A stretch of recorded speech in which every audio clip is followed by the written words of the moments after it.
Λοιπόν, το πρώτο πράγμα που πρέπει να πω είναι ότι δεν είμαι γραφίστας, δεν έχω ασχοληθεί ποτέ με τη γραφιστική. Το Photoshop το έμαθα μόνος μου, με μια απειροελάχιστη βοήθεια ενός γραφίστα στην αρχή. Αλλά πραγματικά απειροελάχιστη. Τα υπόλοιπα τα βρήκα ψάχνοντας στο Google, ψάχνοντας στο YouTube για βιντεάκια κτλ. Οπότε γενικά με το Photoshop ό,τι πρόβλημα μπορεί να έχετε, ας πούμε, το πώς κάνω το α, πάτε στο Google και γράφετε πώς κάνω το α, Photoshop.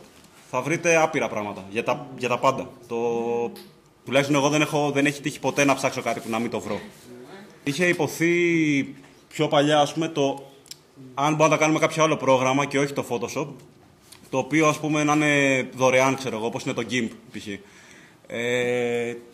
Το GIMP είναι αρκετά πιο απλό σαν πρόγραμμα, είναι πολύ πιο μικρό, φανταστείτε, ας πούμε, ότι είναι 20 MB, ενώ, ας πούμε, το Photoshop είναι κάπου στο 1 GB. Είναι πολύ πιο μια πολύ απλοποιημένη έκδοση του Photoshop, το οποίο δεν μπορεί να κάνει τόσα πολλά πράγματα και γι' αυτό θα δείξω το Photoshop. Δεν το ξέρω και το GIMP, αλλά γενικά δεν θα το πρότεινα, ας πούμε. Ωραία, ας υποθέσουμε ότι το έχετε το Photoshop κτλ. Θέλετε να κάνετε stencil, πρέπει να βρείτε μια εικόνα, ξέρω εγώ. Λοιπόν, εικόνες μπορούμε να βρούμε. Εγώ θα προτείνω 3 τρόπους. Ο πρώτος είναι ότι ψάχνουμε στο Google αυτό που θέλουμε και βάζουμε στην επιλογή, ας πούμε, για εικόνες πρώτα απ' όλα. Και κυρίως είναι να ψάχνουμε για μεγάλες εικόνες, γιατί μια μικρή εικόνα, ας πούμε, δεν έχει αρκετή πληροφορία σαν εικόνα για να γίνει stencil. Οπότε θέλουμε μια μεγαλούτσικη εικόνα.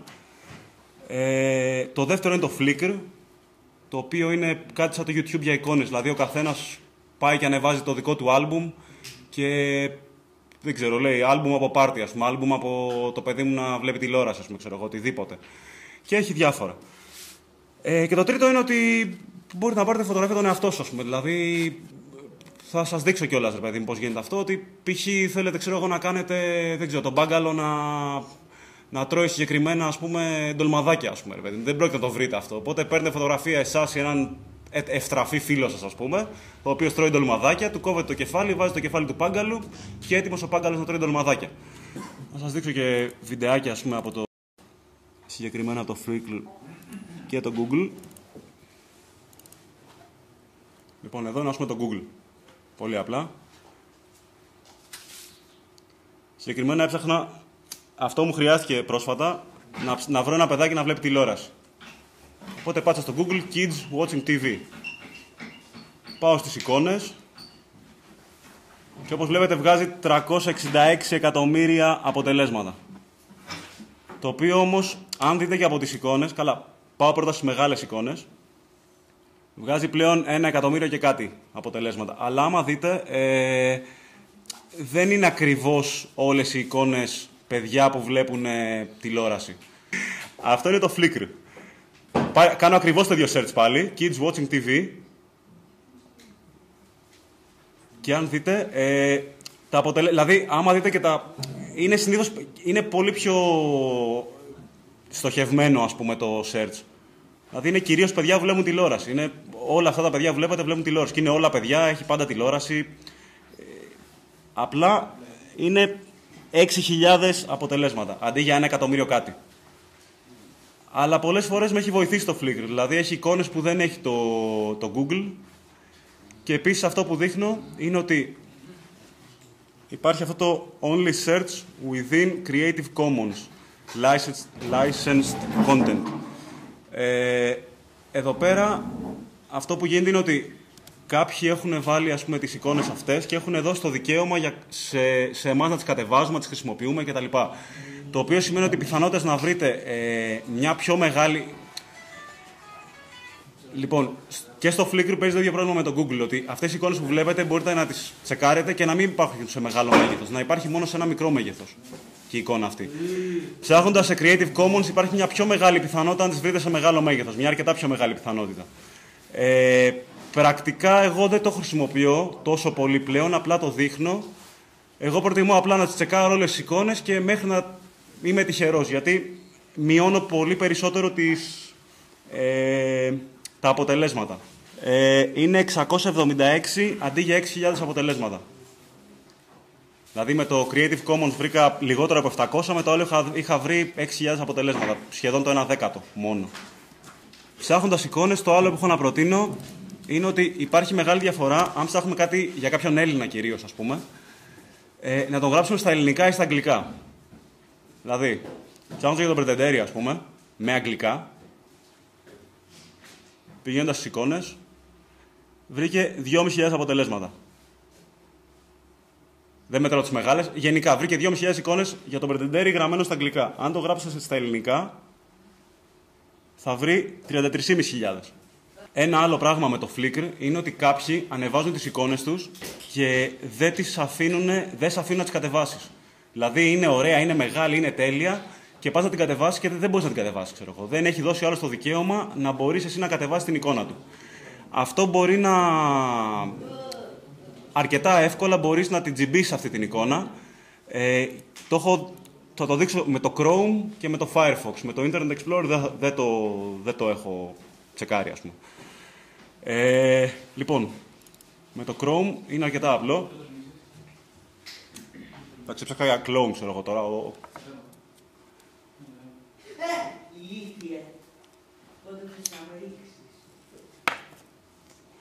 Ας υποδέσουμε ότι μας αρέσει αυτή η εικόνα, ας πούμε. Πάω για να τη βρω στο μεγαλύτερο μέγεθος. Είναι στο μεγεθυντικό φακό που υπάρχει, είναι αρκετά εύκολο. Ποιο είναι το μέγεθος το ικανοποιητικό που εμείς έχουμε, ναι, αυτό θέλουμε για το... Στο μεγαλύτερο, πάντα κατέβαζε το μεγαλύτερο. Δηλαδή, το μεγαλύτερο δυνατό μέγεθος που μπορείς να βρεις μια εικόνα είναι ό,τι καλύτερο. Οπότε, εγώ έχοντας δει αυτή την εικόνα, πάω στο να βρω το μεγαλύτερο μέγεθος εικόνας που μπορώ να βρω. Λοιπόν, είναι το large, δεν πάει περισσότερο, αλλά λέει εδώ ότι, ότι the owner has disabled downloading their photos. Δηλαδή δεν μας αφήνει να τις κατεβάσουμε. Αυτό που μπορούμε να κάνουμε είναι, αυτό είναι για το Chrome. Με ένα δεξί κλικ πάνω στην εικόνα, πάμε κάτω-κάτω στο Inspect Element, απλά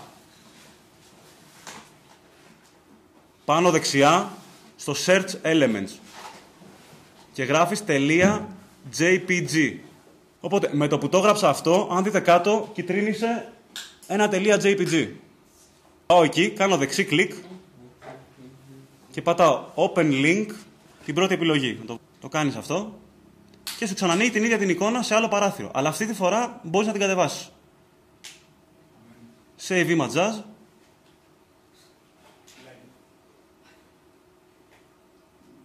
Και το κατέβασα. Να το.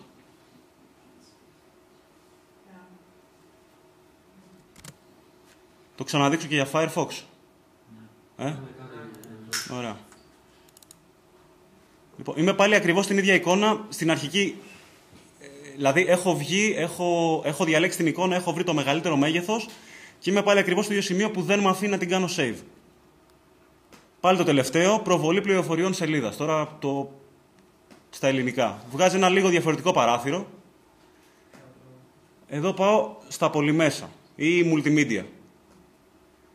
Και έχει, όπως βλέπετε, διάφορες εικόνες.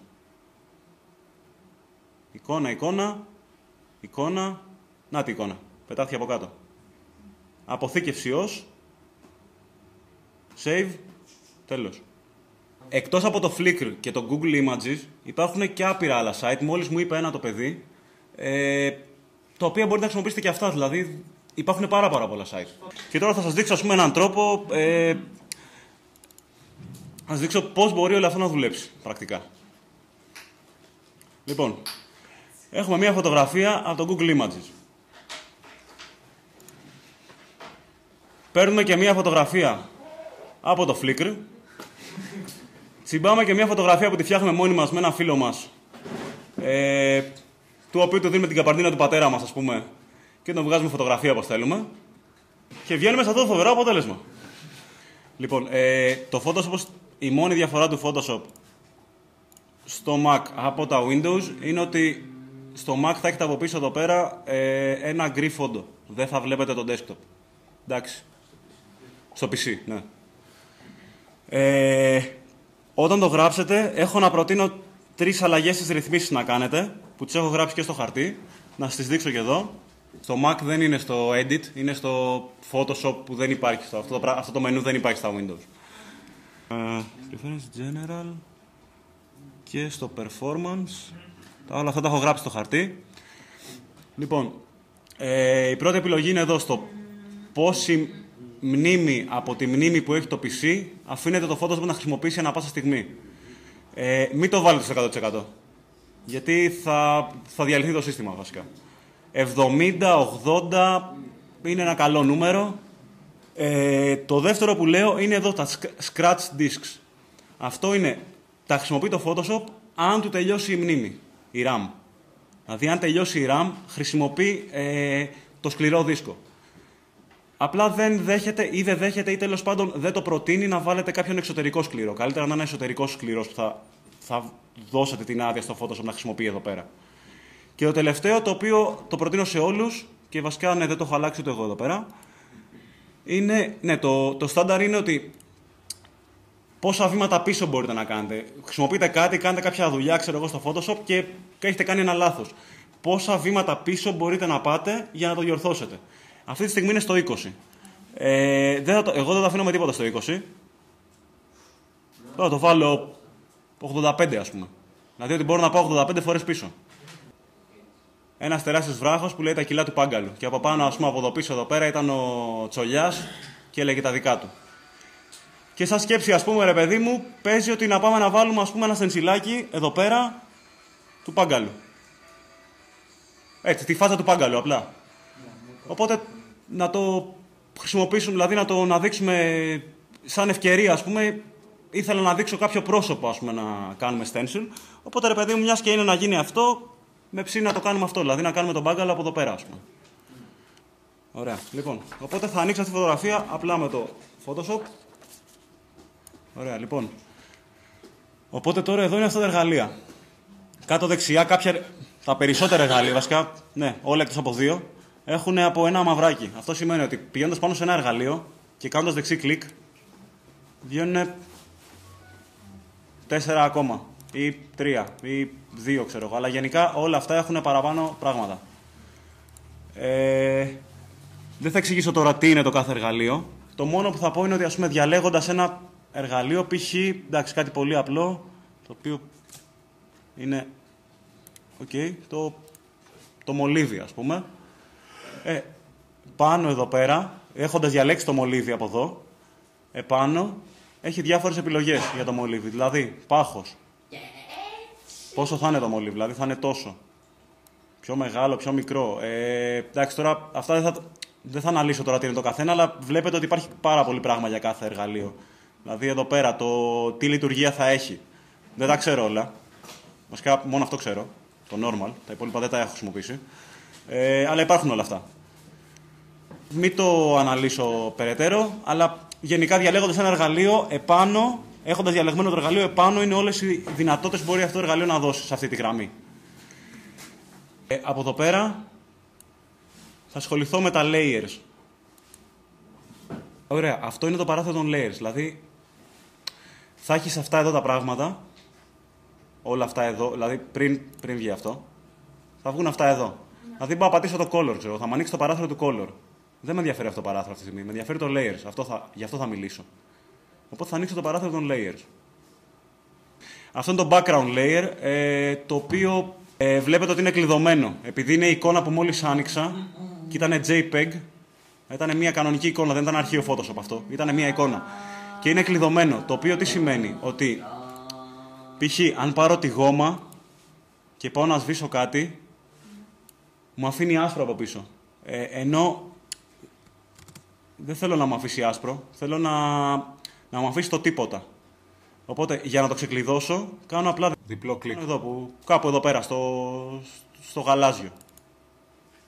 Ανοίγει και μου λέει New Layer. Θα το κάνω το Layer 0. Από Background Layer. Θα γίνει Layer 0. Το οποίο το βγάζει αυτόματα. Αλλά εγώ απλά πατάω OK. Τώρα, άμα σβήσω, αφήνει αυτό εντάξει, το δείχνει απλά το Photoshop. Είναι στην ουσία δεν έχει τίποτα εδώ πέρα. Απολύτως τίποτα. Να εξηγήσω τώρα, λοιπόν, το Polygonal Lasso Tool, αυτό είναι ένα εργαλείο το οποίο νομίζω ότι έχει και το Paint. Δηλαδή ότι, τι κάνω, πάω εδώ στην εικόνα και θέλω να κόψω κάτι. Θέλω να κόψω, ξέρω εγώ, το κεφάλι του Πάγκαλου, το οποίο θα το κάνω σε λίγο. Βασικά θα το κάνω και τώρα. Λοιπόν, το έχω εδώ το εργαλείο, κάνω κλικ και μου βγάζει τη γραμμούλα αυτή. Τη βλέπετε όλοι. Με το που ξανακάνω κλικ, την ξαναβγάζει. Αλλά έχει